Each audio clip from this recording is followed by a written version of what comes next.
All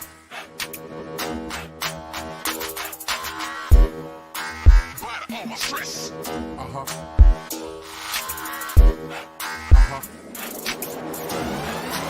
Check it out. Feel the rhythm of the bass mark. Man, feel the rhythm of the bass mark. Hip and the woman come the wrong one. Bless me. Jump it up.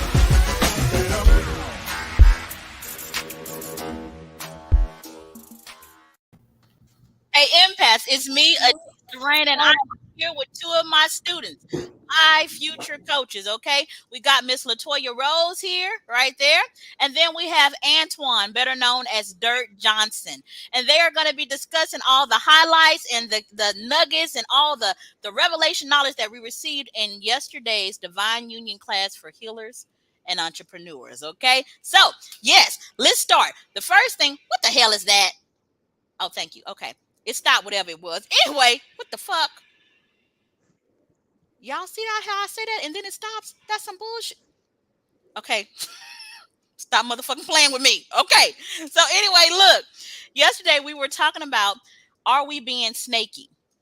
And I was using this as a pun on the word sneaky, okay? But there was a lot of knowledge to this. See, in our masculine energy, we have to be strong and upright. We cannot waver. And the waver energy is like our feminine energy. It is like that serpentine energy, okay? So I was telling my visionary people, my visionary healers, that are you being snaky, wavering back and forth and being faint-hearted in your vision? Because if you were so, you end up kind of acting like a flaccid penis. Anybody ever sat on a flat? Well, not you, Dirk, because you don't sit on. Well, if you did, it'd be okay. Anyway, it happens. It happens. You So almost got me. I almost got you. I almost got you. Okay, but if you are a woman like me and you have ever sat on one of those floppy disks, yeah, we understand. We like it to be like this. We like it to be hard. And if you look at a money sign, if you look at a money sign, or if you look at a medicine sign, it is a staff, which represents the masculine energy, surrounded by a serpentine wave, which represents the feminine energy. And when it comes to putting forth your vision for your relationship or for your divine union, one of the questions that I ask my students, I ask my coaches is, hey, have you ever sat down with your partner? Did you sit down with your mate and calculate and write down a vision for that union? Or were you acting like 3D people and just talking about you fell in love and you like each other and there is no direction for the relationship? I asked them that yesterday. And now I want to get their thoughts. That's what I want to do. There were a lot of nuggets, and those nuggets I'm going to highlight. And let me turn on these comments. If y'all watching us, go ahead and say hello. Go ahead and say hello to us, okay? I see that Jules is there, and her husband was on the class also with all his little beautiful blonde hair, just supporting his wife as she attends my very fast-paced, cuss everybody out, Dragon Hearted Tantra School, and she is surviving up in there, okay? But go ahead, Latoya, because Latoya was on fire last night. She was so, like, in her flow. I thought she had caught the Holy Ghost or some shit. Like, seriously, I was like, what in the fuck is going on with Latoya? Because every time I said something, Latoya looked like she was about to jump out of her seat. So, Latoya, go ahead and tell me what was happening. Listen, so first of all, yesterday, I didn't know where you were going to take it. So when I got on, the way you were just flowing, everything that you were talking about, it was things that I had already been talking about for the last like 6 months. These were things and truths that I was like, yes, these are my truths. These are things I'm going to stand on, specifically. Making sure that the person that I lay with, like, not to just be giving or allowing just anyone to lay with me, because as a visionary, I like to manifest. I'm not just doing this just to, get off, and that was a real important point, I believe, that I took, especially a lot of the other younger, coaches, that we had to take with us, because a lot of times in our generation, we're taught, sex, just sex. And what we focused on last night was, sex and its intent, and how it feeds us, and how important it is, especially being visionaries, how, we use that as a tool to get the things that we really need to happen. And Sit so, on the dick to manifest. Yes, I yes, like that. right. Not you, Dirt. Well, and It's if you pussy to do, manifest, it Dirt. is what it is, dirt. But you don't. So that's why I was excited. That, and then what got me just overly excited was when you were speaking about the written commitments and how why do we keep getting in relationships with people and we don't have anything in writing?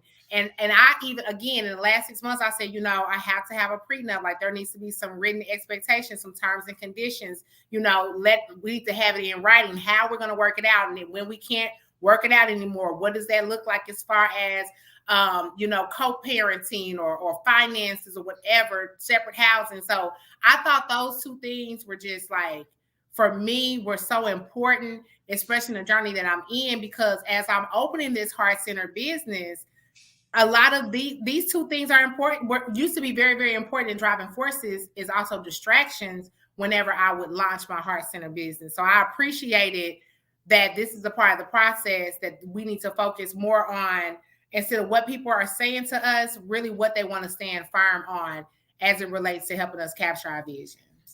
I like that. I like that a lot, Latoya. We as visionaries, we cannot play about who we lay down with. We now nobody can play, but people be playing any damn way. Like me, I cannot. I don't lay down. I be trying to. I really be wanting to. I really like my whole genes really be trying to come out and just be all over the place. I am telling y'all, the only reason I'm not a hoe is because if I sleep with the wrong people, I end up with a fucking stroke and be about to die. That's the only reason. It's not because I don't believe in being a hoe. It's not that. It's not that. It's because of the way my energy is set up. See, I am like a respectable hoe with lady tendencies. That's what I am. I'm not a lady. I'm a respectable hoe with lady tendencies. And that brought me to, like, when you're choosing a mate, you have to determine if you have more visionary energy, which is masculine energy, or if you have more heart-centered energy, which is feminine energy. Now remember, energy is not gender specific. You can be a man and be completely heart centered, or you can be a woman and be completely vision minded. It just depends on, like, what are you called to do? What is your assignment? I know that I'm a visionary woman. So if I'm going to choose a mate to help balance out my vision, I need to choose heart, because that's the area that needs to come up in order to bring the balance. So my coaches, I don't know what in the hell happened to Latoya's face, but my coaches, that is what I told them to choose. Okay. So now we're going to go over to Dirt. Go ahead and tell me some of your nuggets from yesterday. Yesterday helped me. Well, peace and blessings, everybody. Hello, hello. So, well, hell is low, as they would say. Yesterday helped me realize that we were created through sex. Every human being was created through sex. So that's quote unquote the 3D. That's how I was looking at it, like, because that's our physical form, our body. But yesterday I learned that everything about my being was created through sex in some form, and it may not just be the intercourse with the female. It could have been how I'm intertwining with everything in my life. I took it so deep yesterday. I'm looking like, how am I interacting with everything in my life? Am I doing it like just to get off, or am I doing it to like something deeper than that? So I'm saying in this context that now I'm looking at just intercourse as a birth of everything. Like now, like, okay, where am I going in life? Like, well, what do I want in life? Like, okay, like, so babe, but before we do what we about to do, let's meditate. Let's really talk about this. Let's put it in the atmosphere. Let's put that energy out there. So it helped me realize that creation comes from intercourse. It comes from And the sacral chakra, and the mm-hmm, sacral chakra is represented in the bedroom of your house. So if mm-hmm, that bedroom ain't popping and locking, your creativity is blocked. There are a lot of people within our group that are Bible thumpers, and they act like sex is, sinful. Sex is sacred.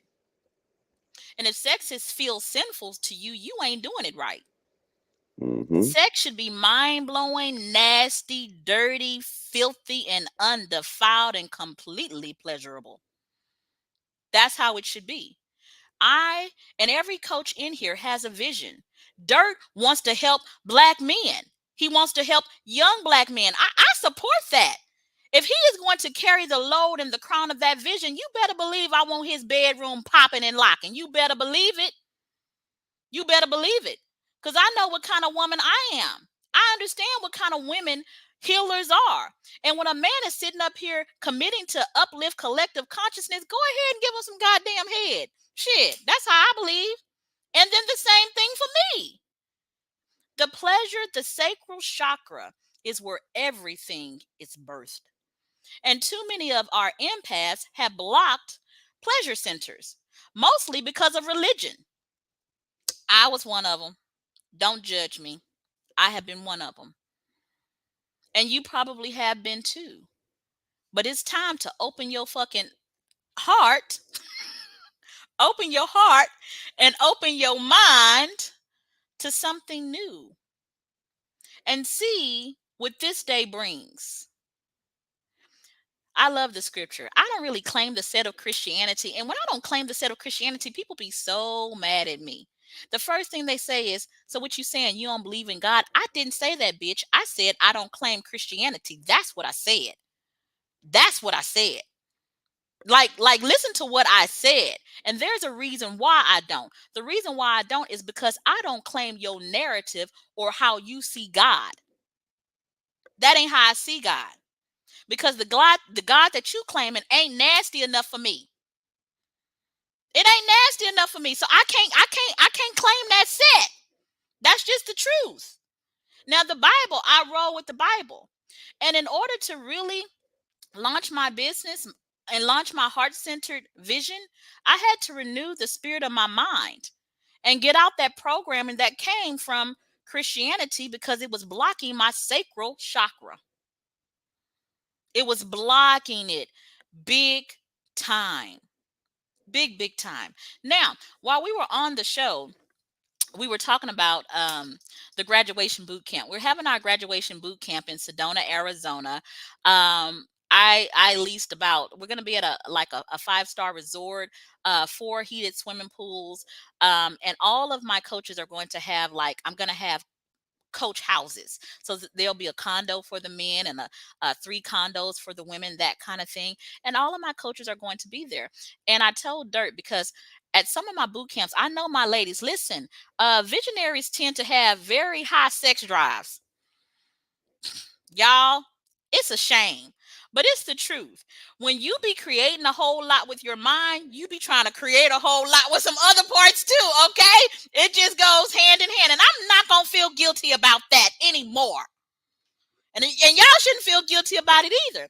But as I was stating this, because I've had some boot camps, and some of my polar men have gotten their draws taken. And listen, listen, we don't condone the raping and the taking of men's draws. We do not condone that up in this camp. And the men is under my protection, but I failed to protect them. So that was on me. That was on me. But they wasn't fighting too hard either. So when I told Dirt, I was like, listen, Dirt, I'm going to try to protect you as much as I possibly can. Dirt said something that just, boy, it melted my heart. It melted my heart. And I want to tell a little bit about your backstory, Dirt, because people know me to coach a lot of women, and I do, but I coach a lot of men too. And here's a little secret: they pay me better. They give me less shit, and they pay me better. They leave me with tips.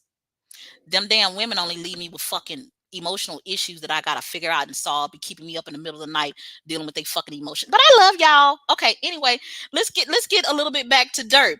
So Dirt was one of my students, and I was coaching him. Dirt, I want you to tell your own story so they won't think I'm lying. All right. So when I was first introduced to Miss Adisa, I was lost. I was not as lost as let me give paint the picture for you guys. I knew what I was trying to do. I knew where I wanted to go, but I was lost on how to put it all together. I was lost on why I was having certain feelings or why I was struggling in certain areas when I had it all together, sort of say. It was driving me insane. Like, how can I know all of this stuff? How can I have it all figured out? but I'm still failing or I'm still dropping the ball, sort of say. And what So area was you dropping your ball in? Where was you dropping your balls the most, Dirt? in my marriage, In his marriage. His balls and was dropping, y'all, and rolling. They was rolling.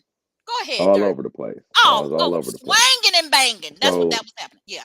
Hmm. so coach just listened to me, let me, say what I was going through, give her a synopsis, and I didn't have to say much. And to be honest with you guys, I didn't have to like get too far into it. But once I gave her the gist of everything, she was like, "Okay, that's enough," and she told me what I needed to hear. I didn't want to hear it. I'm gonna be honest. I didn't want to hear it, but it was what I needed to hear, and it didn't sink in right away. It was like I was first like, "Nah, this bitch crazy. She don't know what she talking about." Like, it is what it is. She said some good points, like some other stuff. She said, "Yeah, I like that," but that part, I ain't finna listen to that. So I, of course, was hard headed for about another week, another 2 weeks, and then I was like, "Damn, this shit still ain't working. Let me just listen to this woman. Let me just try it." And I started implementing what she said, and lo and behold, a few things happen, a few more things happen. Now the business is thriving, the baby is coming. Y'all, he wasn't getting none. Dirt got his hands full. His wife be trying to put it on him. I gave him the secrets. And he, like most men, this bitch crazy, but Dirt did something different. He listened to me. He implemented what I said, and his marriage turned around and it got really, really healthy. So, and now he's expecting another child. It got that healthy. She popped a baby on his ass. That's what your ass get. Now, on last night's call, we were talking about going to the boot camp. And I was like, Dirt, listen, it's only gonna be you and maybe three other men there. And I'm gonna try to protect you because you under my protection, but I can't guarantee that you gonna be safe. And Dirt, in front of all the ladies, he said, "I'm gonna be safe because I'm bringing my damn wife." But it was the way he said it, you guys. See, it's not what men say about their women in their face that makes a woman feel respected. It's what he says about his woman in the face of other women when she ain't around behind her back that makes a woman feel loved. And I was so proud of Dirt because how he respected his wife in front of every woman, I know that that's something that I teach. And to see it in action like that. And then he said something else that was beautiful because I get on couples. Dirt is growing as a man. And a lot of times we want our men to grow, but then we don't grow with our men. And then we end up outgrowing our mate. And Dirt said something. I'm going to get off this show because I said I wasn't going to be on here longer than 20 minutes. I'd be lying. Anyway, but Dirt said something. He said, when I first met him, I got on his ass about how he needed to give his wife grace. Because when he was full of shit, and when he didn't even know who he was, his wife saw his greatness and she didn't give up on him. And Dirt told me before we started this show, because I was commending him for how he defended his wife in front of us last night. He said, Coach, my wife didn't give up on me. So now, since I'm growing, I'm going to give her the same grace that she gave me. And that is how a righteous man thinks. He says the seeds that my wife sowed in me when I was unfruitful, now she's carrying my child and she don't have time to be focusing on her own spiritual growth. I'm going to deliver her back so she can eat the fruit that she sowed. That shit is motherfucking beautiful. You guys are missing out on the Divine Union class. If you want to attend, you need to inbox me or you need to go to my website, okay? It's $75 a month, and I teach it every Wednesday at 8 p.m. I'll talk to you guys soon. Bye.